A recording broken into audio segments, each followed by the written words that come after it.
It's back to the drawing board for Kenya's Electoral Commission.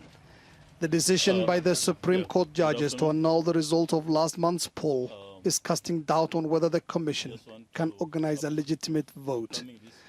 The Commission says it's determined to organize a rerun within 2 months, despite being held responsible for failings.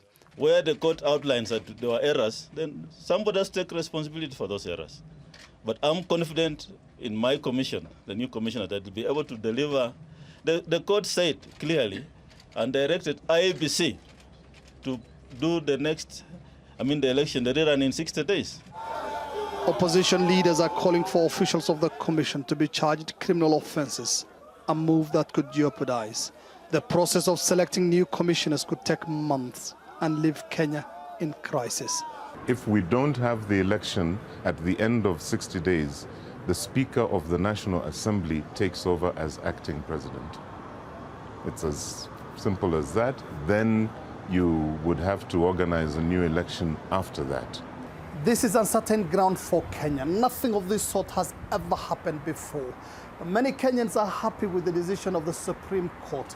It shows the independence of the judiciary, they argue, and that Kenya is a leading light in Africa's emerging democracy. President Uhuru Kenyatta has continued his criticism of the Supreme Court's decision. If you have accepted all the rest of the results, let us accept the ruling. Maraga, don't interfere. And don't think that because our friends shout and we keep quiet, that we are scared of you. His main rival, Raila Odinga, has called the verdict a triumph for Kenyans and Africans. The ruling is also affecting the economy. The Kenyan stock market reacted sharply. Share prices fell by nearly 10% before trading was halted on Friday. Around $500 million was lost in less than 10 minutes, and the value of the Kenyan shilling dropped against the dollar. The falling stock market and weakening currency suggest that many Kenyans and foreign investors are uncomfortable with the uncertainty.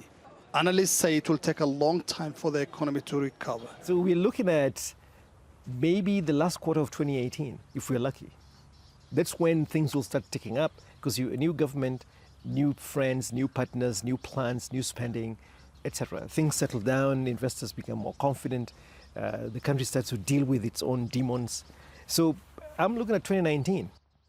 Kenyans will continue to be in limbo until the election is rerun, when the campaigns could get a lot nastier. Mohammed, Adow, Jazeera, Nairobi, Kenya.